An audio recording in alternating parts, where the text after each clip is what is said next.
రాష్ట్ర వ్యాప్తంగా పేదలకు పెత్తందారులకు మధ్య పోటీ జరుగుతూ ఉంటే రాజమండ్రిలో మాత్రం అభివృద్ధికి అరాచకానికి మధ్య పోటీ జరుగుతోందని పార్లమెంట్ సభ్యుడు సిటీ కోఆర్డినేటర్ మార్గాని భరత్రామ్ అన్నారు. ధర్మానికి అధర్మానికి మధ్య, నీతికి అవినీతికి మధ్య సమరం జరుగుతోందన్నారు. నగరంలోని 47వ డివిజన్లో రాజమండ్రి సిటీ యువజన విభాగం అధ్యక్షుడు పీతా రామకృష్ణ ఆధ్వర్యంలో సుమారు 200 మందికి పైగా టీడీపీకి చెందిన మహిళలు, యువకులు వైఎస్ఆర్సీపీలో చేరారు. స్థానిక టీవీ రోడ్ వద్ద నిర్వహించిన ఈ కార్యక్రమానికి ఎంపీ భరత్ ముఖ్య అతిథిగా హాజరయ్యారు.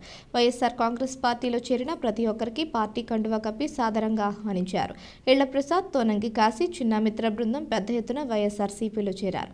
భరత్ మాట్లాడుతూ రాజమండ్రి ఎంపీగా ఎన్నికైన తరువాత 2019-2024 వరకు చేసిన అభివృద్ధి చూడండి, నగర రూపురేఖలు ఎలా మార్చానో చూడండి అన్నారు. 2.5 సంవత్సరాలు కరోనా కాలంలో అభివృద్ధి కంటే ప్రజలను రక్షించుకోవడానికే ఎక్కువ తపన పడ్డానని తెలిపారు. 2.5 సంవత్సరాల్లో కేవలం 400 కోట్లతో రాష్ట్రంలో ఎక్కడా జరగనంత అభివృద్ధి చేసి చూపించానన్నారు. మరి 4 దశాబ్దాల పాటు అధికారంలో ఉన్న టీడీపీ నేతలు కానీ ఒకే కుటుంబానికి చెందిన సభ్యులు మేయర్, ఎమ్మెల్సీ, ఎమ్మెల్యే పదవులు పొంది ఈ 15 సంవత్సరాల్లో ఏం చేశారని సూటిగా ప్రశ్నించారు. 47వ division incharge Chodisetti Satyaveni, Tirugati Durga, Gudala Adilakshmi, Gudala Prasad, pastor Praveen Kumar, Regulla Bala Sridhar, Kase Rajesh, Kudipudi Kumari, Tonangi Simhachalam, Vasantha, Nirmala తదితరులు పాల్గొన్నారు. ఇవాళ మిమ్మల్ని అందరినీ కూడా ఒకటే కోరుకుంటున్నా, నాకు ఓటేయమని నేను అడగట్లా. ఇవాళ నాకు ఓటేయమని నేను అడగట్లా, లేకపోతే జగన్ గారికి ఓటేయమని కూడా నేను అడగట్లా.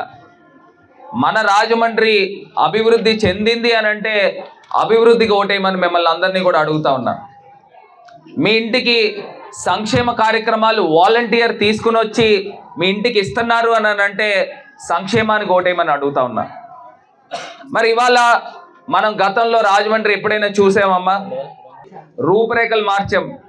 అదే ప్రాంతంలో దండి మార్చ్ చూసారా? దండి మార్చ్ ఎలా ఉంది? ఇవాళ ఇన్ని మార్పులు ఈ 2 సంవత్సరాల్లో ఇంత గొప్పగా చేసాము అని అంటే మీ అందరి యొక్క అభిమానం. తెలుగుదేశం పార్టీ ఎమ్మెల్యేలు 6-7 సార్లు ఎమ్మెల్యేలు చేశారు. తెలుగుదేశం పార్టీ 15 సంవత్సరాలు మేయర్లు చేశారు. మరి తెలుగుదేశం పార్టీ అదే కుటుంబంలో ఒక మేయరు, ఒక ఎమ్మెల్సీ, ఒక ఎమ్మెల్యే చేశారు. నేను ఇవాళ ఒక్కటే సూటిగా మిమ్మల్ని అందరినీ అడుగుతా ఉన్నా, చెప్పడానికి ఒక్క అంశమైనా ఉందా? ఒక్కటైనా. నేను చెప్పడానికి 20 రకాల ఐటెంలు చెప్తా. 270 కోట్లతో చేస్తూ ఉన్నాం. మొన్న రాజమండ్రి ఎయిర్పోర్ట్కి 350 కోట్ల రూపాయలతో పెద్ద ఎయిర్పోర్ట్ నిర్మాణానికి అది కూడా మొన్న భూమి పూజ చేసాం 6 నెలల క్రితం. అసలు తెలుగుదేశం పార్టీకి ఎందుకు ఓట్లు వేయాలండి? ఎందుకు వేయాలని అడుగుతున్నా. ఒకసారి ఆలోచన చేద్దాం. మేము 2 సంవత్సరాలు ఇంత చేసామే, మరి వాళ్ళు గడిచిన 40 సంవత్సరాలు చేశారే, ఎప్పటి నుంచో చేస్తానే ఉన్నారు. రాజమండ్రికి ఏమన్నా చేశారా? అంటే రోడ్లు, కాలువలు అందరూ కడతారు, చెప్పడానికి ఏమన్నా ఉందా? సెంట్రల్ జైల్ రోడ్డుకి రాత్రి 9 తర్వాత మనం వెళ్ళాలంటే భయపడే వాళ్ళం. ఇవాళ ఏం చేస్తున్నారు తెలుసా? 12ంటికి కేకులు పట్టుకుని వెళ్ళి అక్కడికి వెళ్ళి కేకులు కోస్తున్నారు. అది ఎంపీగా ఉంటూ 7 నియోజకవర్గాలకు ఉంటూ రాజమండ్రికి ఇది చేశాం. ఇదే నియోజకవర్గానికి ఎమ్మెల్యే అయితే రేపు రాజమండ్రి ముఖ చిత్రం మార్చేస్తాం.